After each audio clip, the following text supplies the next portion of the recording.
Dziękuję bardzo, panie doktorze. Thank you very much, Paweł, for this precise and overall presentation altogether of the Interreg 198 project, Mare Pomerania Confinium. That's for the short version of the title, because as you know, those projects have sometimes quite longer titles, and the longer version of the title is present in German, in Polish, and in English on the conference program that you have been sent a couple of days ago in the final version. Before I start, I would like to welcome you all again, but to welcome for the first time right now, because I see that a couple of participants have joined us during Dr. Migdalski's presentation.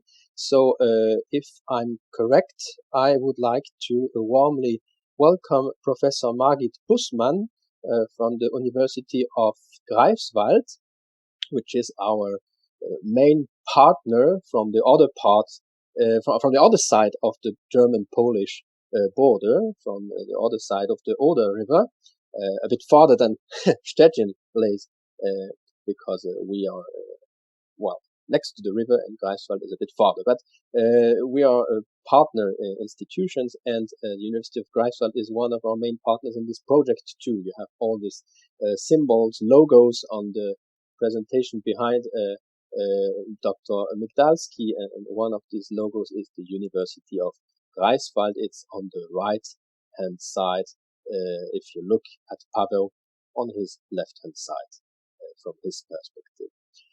Okay, so, but once again, welcome, and I would like to go over to the introduction to our conference itself.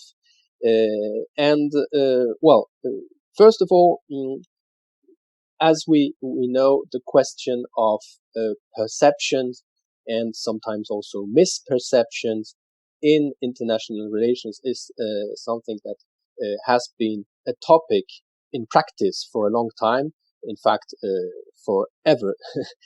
But as far as science, as research is concerned, it's a topic that has that started being more investigated in the 1970s, especially. You know, maybe this very classical book, so right now already by Robert Jervis, with this title, Perception and Misperception in International Relations. So the question about this perception, misperception, and the way we interpret reality, more than reality itself sometimes, has also been very often presented through the question of the security dilemma, or the spiral model, like in works by Hertz or by Herbert Butterfield.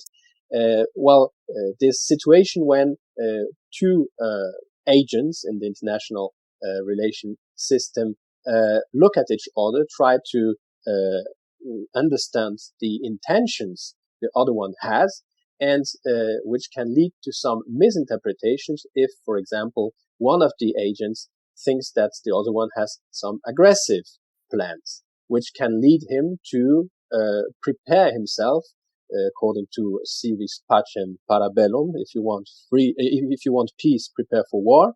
And this in turn can bring a spiral of reactions on the other side.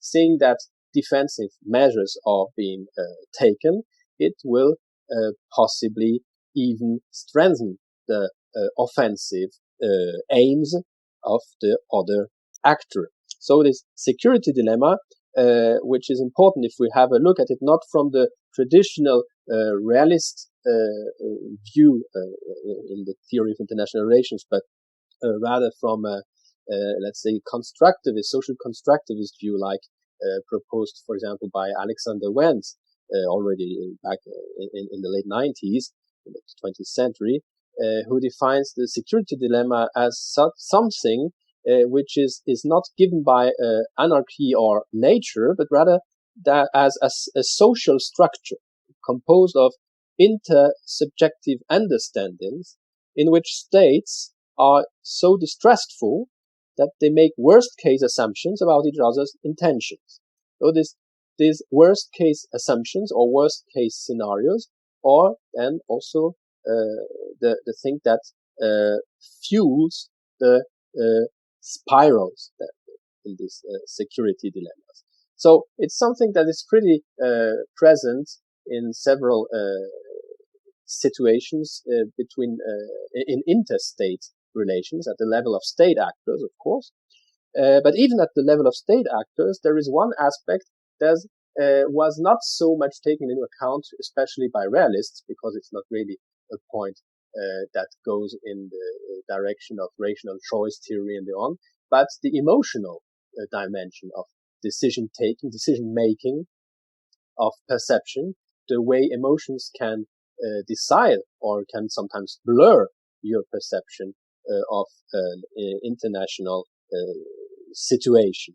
The emotional dimension is, in fact, an essential aspect of these dilemmas, things that you have been able to observe in this quite classical example of Munich 1938, when the Western powers, United Kingdom and France, tried to understand Adolf Hitler's intentions as far as Czechoslovakia was concerned, and in fact all these irredent intentions of the Third Reich to enact more and more so-called German territories, or territories where we had a very strong German minority. And the interpretation that was from the side of the Western Allies was, in fact, also fed with emotions.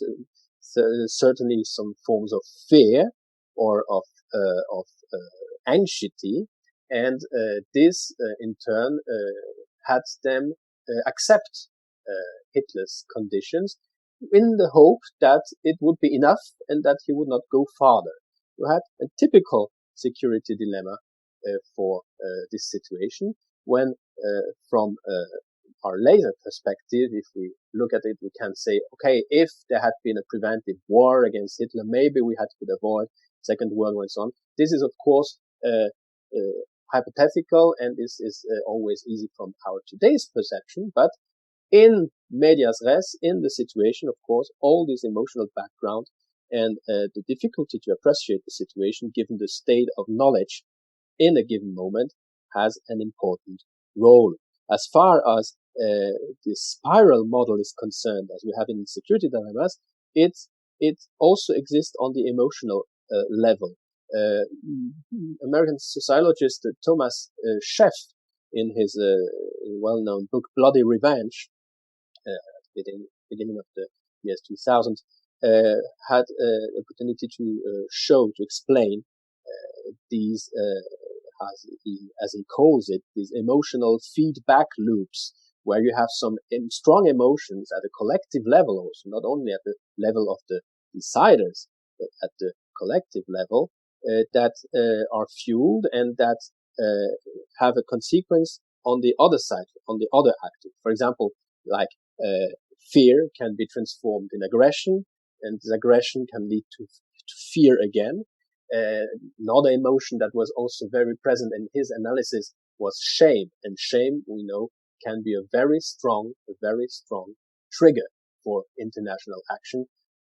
Have a look, for example, at in Germany's Weimar Republic, and the way the Weimar Republic was discredited and replaced then by the Third Reich and the Nazis, with these arguments that Germany lived in shame and had to wash this shame of the Versailles Treaty at the end of the First World War, for example. As for these emotional feedback loops, the overall role of emotions, in fact, one of the most present emotions, or the emotions that have been so far studied most, fear is for sure the first one. First and the most important, because it's the most visible. Also, if we have to have a look at different forms of sources, also in archives, if we want to see reactions, to interpret them, fear is something quite, is a thankful emotion for researchers, let's say. Okay, it's not the only one, but it's the most visible maybe, which doesn't mean that fear studies are always easy. And of course, as most of you know, fear studies suppose mostly an interdisciplinary approach, taking some tools, methods, or theoretical approaches, both from historical science, from sociology, political science, international relations, but also sometimes from psychology, collective psychology, a point that I will develop in a couple of minutes. As for fear and the link between fear and politics at the agent level, state agent level, in fact, it is quite clear that you can have, of course, emotions that play a role on the decisions made by decision makers, because even decision makers are only people. And on the second hand, you can also have fear politics, because it's not something new, it's something that has been studied for a long time now, but still it's important to remind us about this aspect of emotions and the role they play in politics, especially also in international relations. Some publications have been already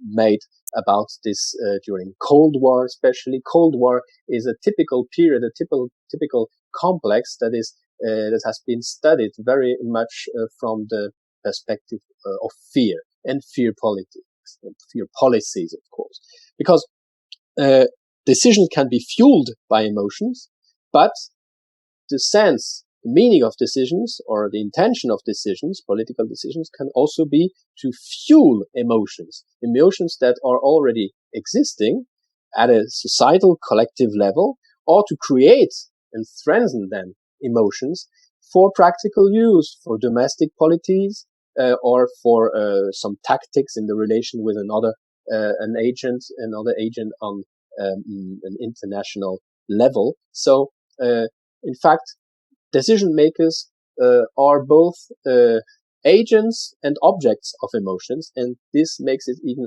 harder if you want to have an interpretation, a correct interpretation about a decision-making process, about reactions to decisions made by other agents, and so on.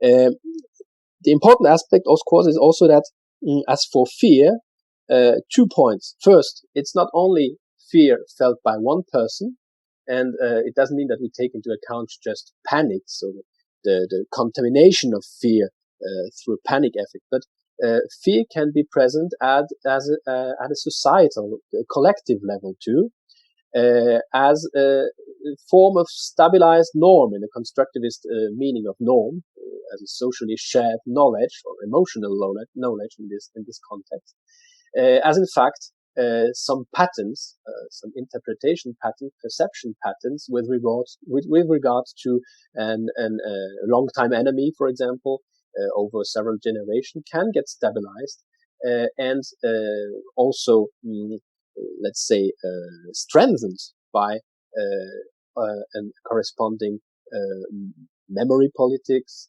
or corresponding narratives that are forced or developed and strengthened by political power, for example. And these emotions, like fear, for example, can also last. They can be lasting, like a form of anxiety. Anxiety is not exactly the same as fear. It's a form of lasting fear, of recurrent fear that can be strengthened in particular moments, reactivated sometimes. But fear is not just as we know it, basically at an individual level, that someone sees something, is frightened, and has a fear reaction. Yeah, fear can be something that is maybe not so strong, but lasting, and also not only individual, but collective.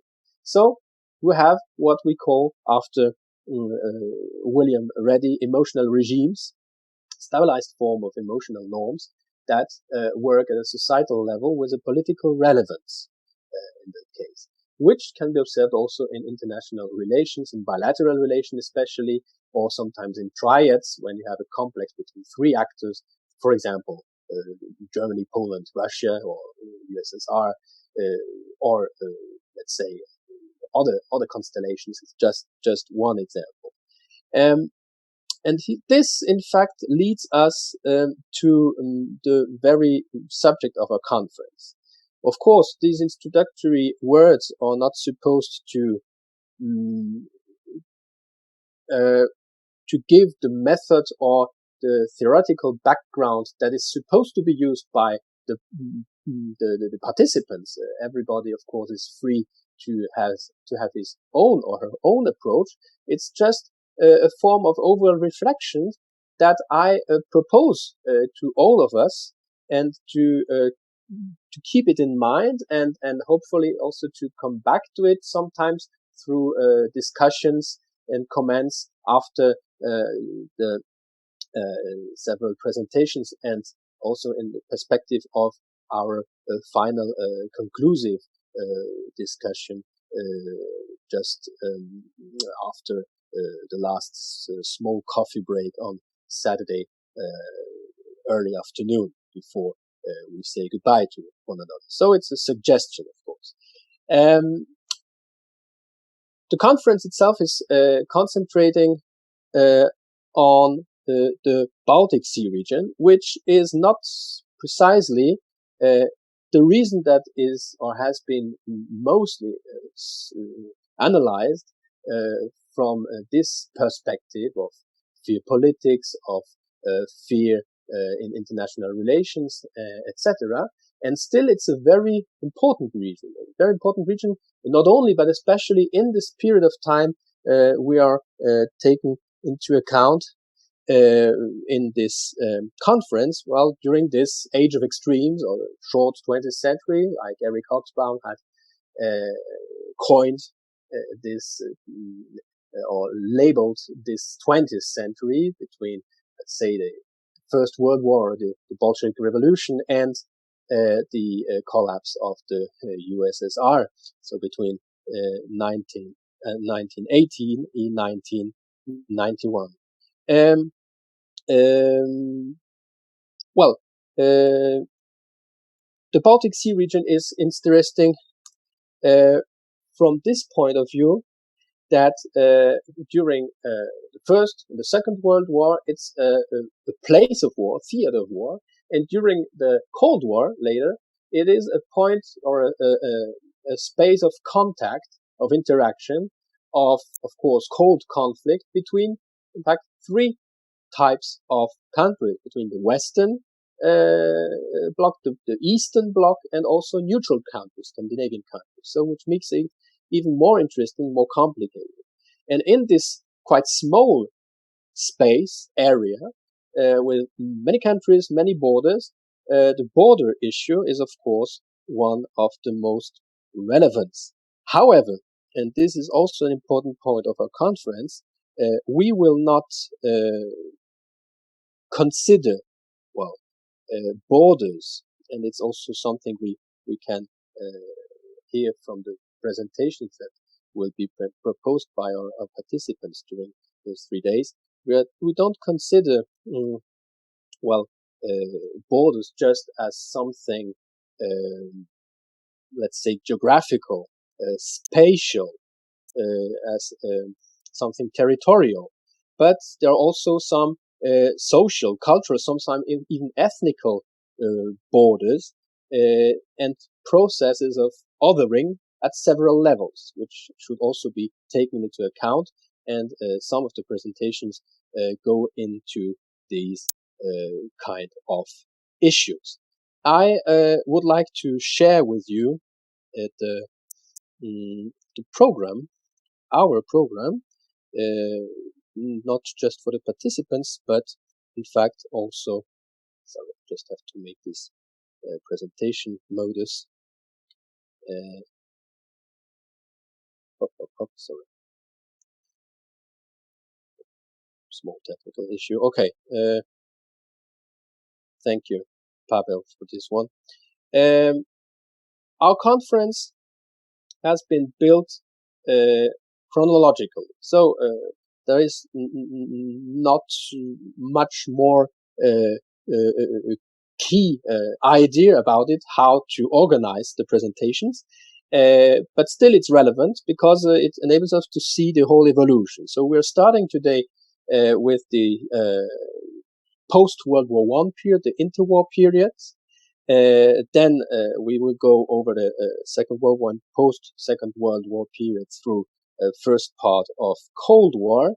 And eventually we will go over to this turning point, the end 80s, the end of the 80s, beginning of the 90s, and with a look into, at least through the last two presentations, with a look into the beginning of the 21st century, because in fact, even the 20th century or Cold War for then is over.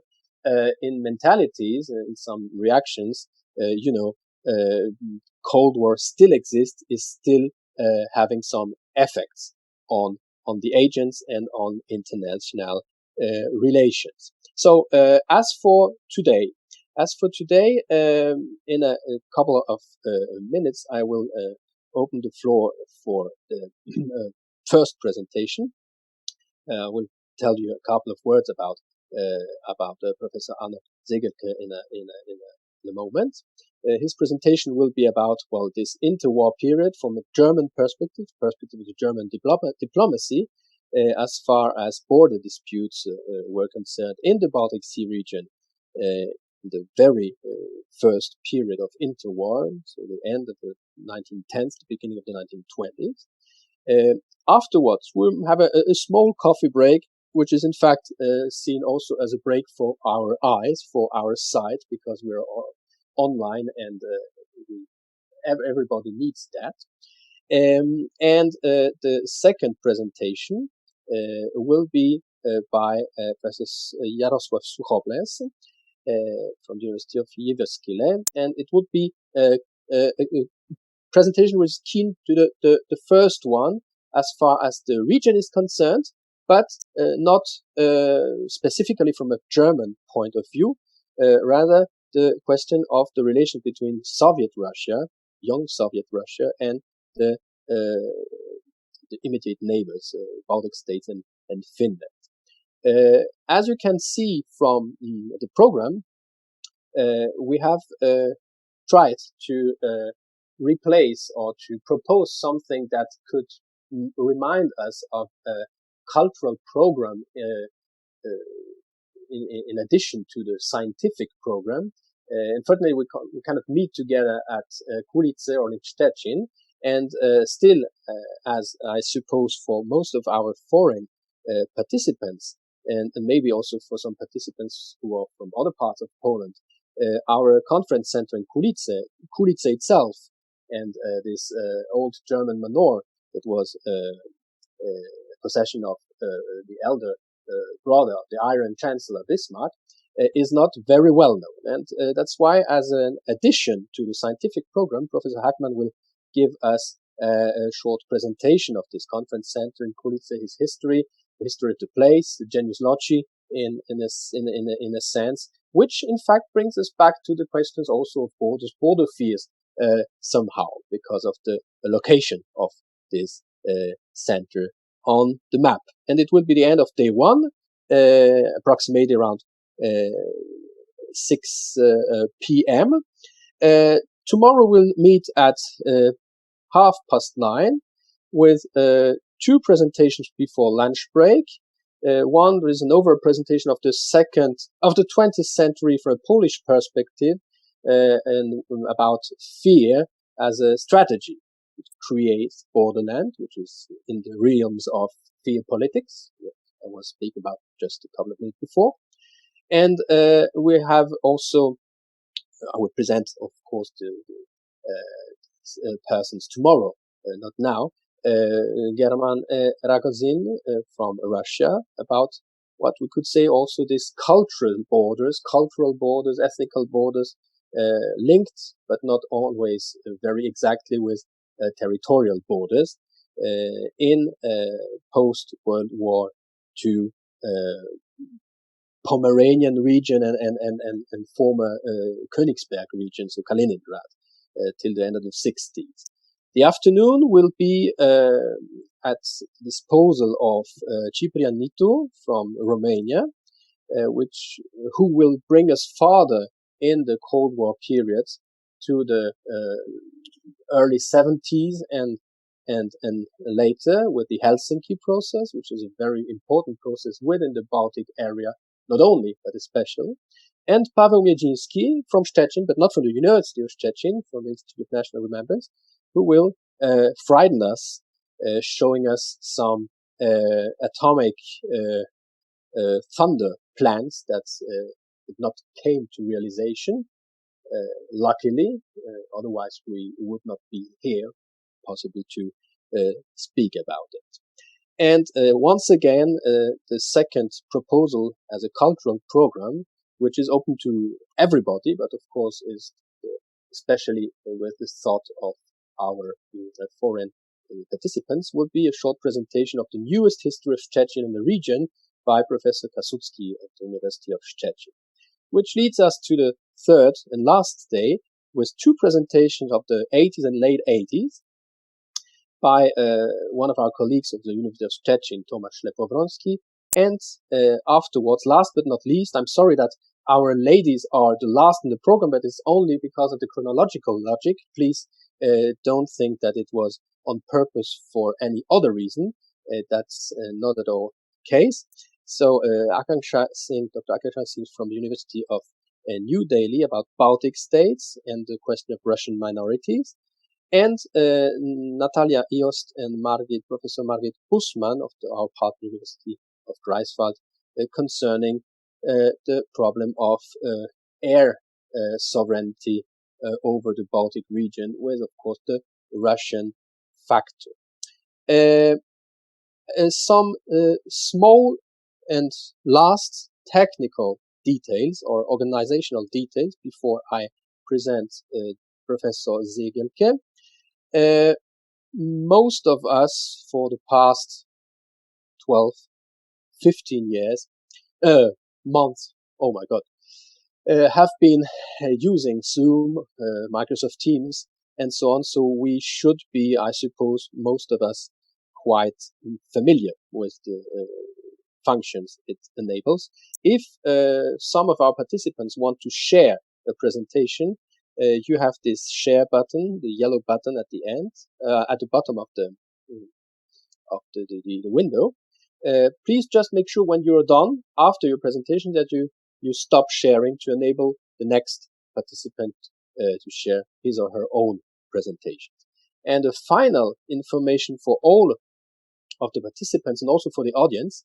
Well, in fact, when you prepare a conference, you have two options as far as the organization of the program is concerned. Either you want to have many presentations, and then one risk is that you won't have time enough for discussion, questions, answers, comments, and so on. The other possibility is to try to be quite generous about discussion time, and then the risk is that there will be no discussion. That was the risk we decided to take for our conference because personally I think this discussion is maybe the most important of those meetings and it brings us further. So I really do hope that there will not be this kind of problem that we have nothing to tell to each other, and I'm confident that having a look at all the very interesting presentations and the common interest of our participants and hopefully also of the audience, we will have some very interesting discussions, debates after every presentation. For each presentation, we have 20 to 30 minutes. Okay, 30 minutes is okay. And the second half hour is for discussion. So as a whole, every presentation has in two parts, 1 hour, 60 minutes at disposal. So that's of course the main information I wanted to add as far as the organization is concerned. Just one thing also for the audience. The audience can ask questions through the chat, and we'll try to have a look, to keep a look at it, to keep an eye at it, and to transmit the questions to the participants so that then the audience can listen to the answers, of course. Well, let's start. I propose that if